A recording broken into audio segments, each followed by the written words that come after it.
So having a naughty but nice dog, my feelings about it have changed over time. So had you asked me 2-3 years ago, I'd be very different to now. But I think having a naughty but nice dog is having a dog. I think every dog is naughty but nice. It's just the spectrum of where you are naughty to nice. My dog, so Della's a Beagle Cocker cross, apparently. Very bad idea. Don't put a nose on both ends of a dog. She's really high energy. So I live in a city. I work full time. So she struggles with that, and I struggle with that. If she lived on a farm or lived in the countryside, she could run all day and do what she wanted. That person wouldn't have a problem. They probably wouldn't see her struggles. So I think it's dependent on the person and the dog and the situation. And if some people won't recognise they've got a naughty but nice dog because those struggles don't interfere with life. Other times they will.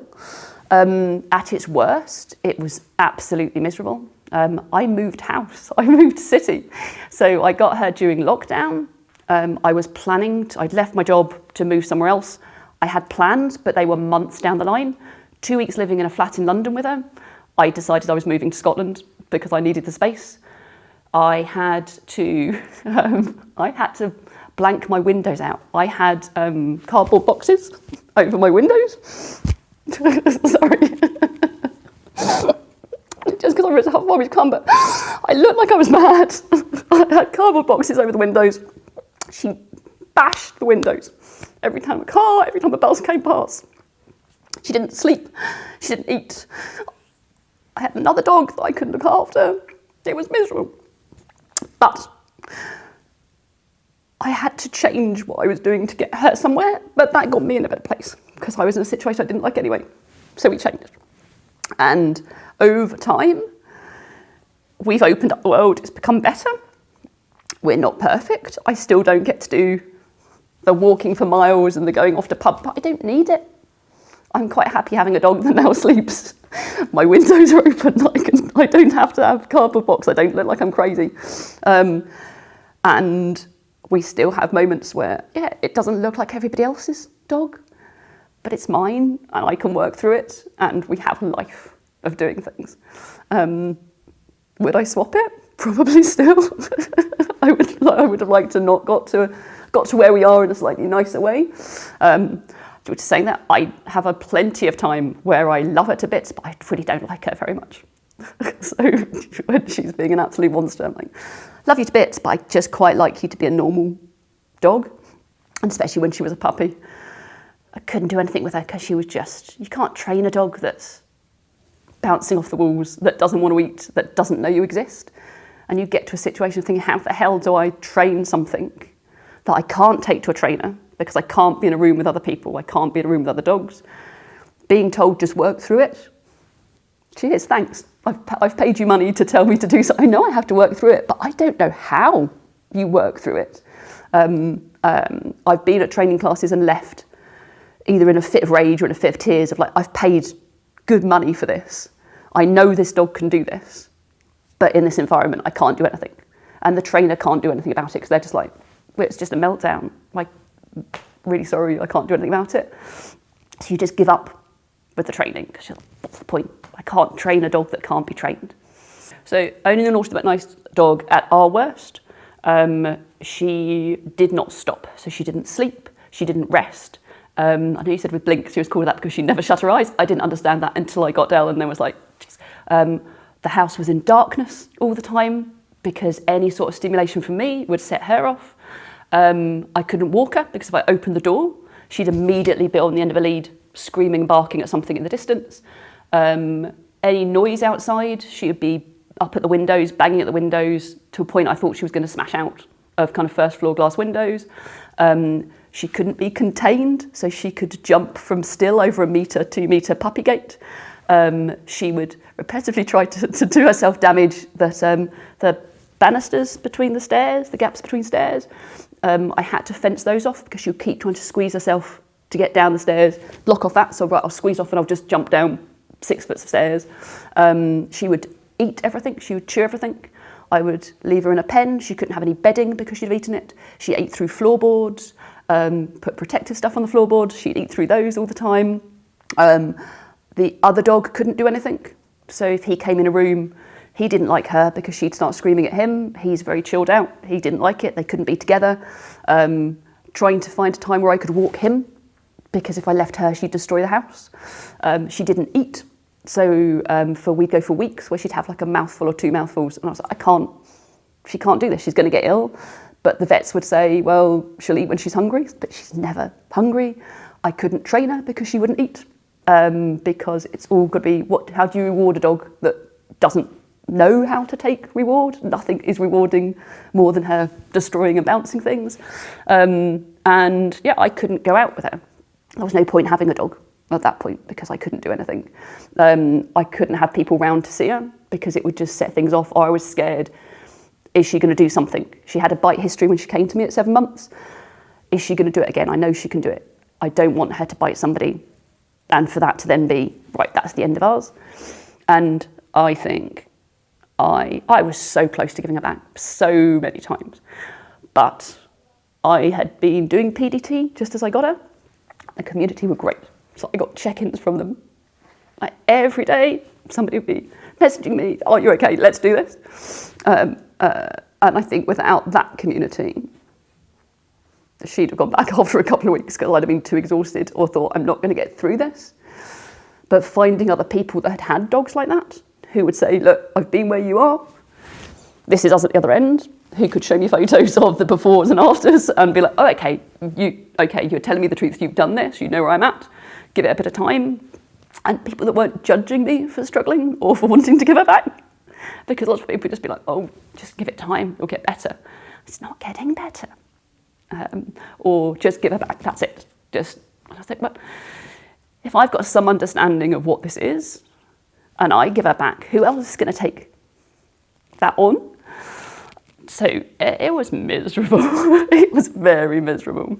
Finding games-based learning has changed everything. I'm going to tell you how we found you guys. So it was a different dog. I had Rodney Beagle. I got him at 4, didn't think he had any problems because he was just chilled. And again, I could live with him. He fitted my lifestyle. He's lazy, I'm lazy. We could just stay in bed all day. Great. I didn't care that he would eat one food for a week, stop eating, and he trained me to up his food value all the time. I didn't care that he would flatline on a walk.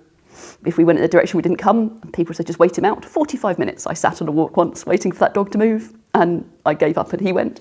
I've dragged him through parks on a harness. But I didn't care about any of that because he was a good enough dog at home. I then got, I will call her a friend, but she's got me both the dogs that got me into trouble. So she shouldn't be called that. But she found me on Facebook and said, like, I've seen about your adventures with one dog. I've got an old dog. He has been in rescues and fosters for about 3-4 years. He got dumped at Heathrow quarantine and his owners just didn't come to pick him up after flying him from South America. I said, come and meet him. He's 8-9 years old. Again, no one's going to take an old rescue dog on. Would you like to see him? Met him, loved him. She told me he had some issues. He doesn't like other dogs. He doesn't get on well with kids. She was having to let him go because her adolescent dog and him were fighting all the time. And just as we were about to leave, she said, oh, he's got a thing with doors. So just don't shut a door in his face. And I thought, well, that's fine. That's going to be front doors. It's big doors. No, it was any door. So I got home. He was mooching around the house. I opened the door to get a pan out. He climbed in the cupboard and he stuck his head at the edge of the door and I couldn't get him out and I couldn't close the door. And so for him, I didn't use any cupboards for weeks. Shopping didn't get put away. If I had a pan out, that was getting used forever. And then one day I opened the freezer and he stuck his head in the freezer and he stuck his muzzle to the freezer shelf and he got like freezer burn, he stuck on it. And I couldn't get him out because he was really angry. And so if I went near him, he'd try and I was like, no, you're going to rip your lips off. So I had to defrost the freezer to release the dog. So while that was happening and that was all going mental, I was in the bathroom crying with a glass of wine, scrolling through Facebook, and the thing for boundary games came up. And I'm very convinced that you had a microphone in the house, kind of listening to everyone that's having problems, because it was literally the night that I needed it. It came up and I was like, if I could make him stay somewhere away from a door, I wouldn't have to be defrosting my freezer to get a dog out of the freezer. And now it sounds really daft because now, of course, that makes sense that if you can put them somewhere and they stay there, then that solves so many problems. So we downloaded that and did some of the boundary game stuff. And within a couple of days, they got the idea. And it was quite fun. They could work together. It was easy. I could see progress. And then that kind of worked up from there. So by the time I'll blame you guys for getting her, because I'd done PDT, and the same friend that had got me Johnny Piglet, he died at the beginning of COVID. So I was like, I quite want a dog that's a little bit faster than the Beagle. I'd done agility with Rodney. You've seen Beagles do agility, they do it in a special way. I want one that's a bit faster, let's get a bit more of a challenge. Same friend sent me an advert from a rescue and said, oh, they've got this Beagle Cocker Cross. Nothing about the dog in the advert. It was all about the person they wanted for the dog, and that should have alerted me to say, this is going to be a bit special. I had a 2-hour interview on the phone for that dog because I was with a behaviourist, and because I'd done PBT, I was like, yeah, I know the answers to your questions. This is where we're going to do. Yeah, these struggles. I've done some of those kind of stuff before. I've had a reactive dog. We can do all of this. It's fine. 2 months worth of visits and stuff, and they were like, she's going to be a lot of dog. She's got all these problems. Fine, yeah, I can do this. It's lockdown. I've done the PDT. I can do this. And then immediately got home and thought, no, I can't. I can't. But she did game stuff from the beginning. So I was looking through my phone today, and I've got like some of her first sessions of doing things. The house is in chaos. Things are all ripped up. But she was sat on a bed. She was doing little bits of nose stuff. We could do it, and she would engage. She'd light up when we could get her doing things. So she wanted to learn. She was smart. She wanted to do things. She just didn't know how to concentrate enough. So I think what games has let me do with Della is I've got a relationship with her, and I can do some of the things that I wanted a dog to do. So I can take her out. I don't need to worry about what's behind every corner. I'm not eyeballing everything that's going on. We can go and have fun when we're out. I can relax. We can do things that normal people do. So I can take her to a beach, which I never thought I wanted to do. I've taken her on holiday with me and been able to, again, go places and not worry about constantly, I'm somewhere new, do I need to go and check it out first? I'm not worried about her being in a new space and destroying it. I'm not worried about her being around other people, so I can have people over. I can go to other people's house. I can let her meet dogs. I can go to training classes and learn new skills, which with other dogs, with things of doing it. We've done a lot of, with all the game stuff that we did to get her attention, get her focus, we've now been able to get those skills and do more. So we do a lot of scent work with her. So that's opened up who we can meet and other people she can be around.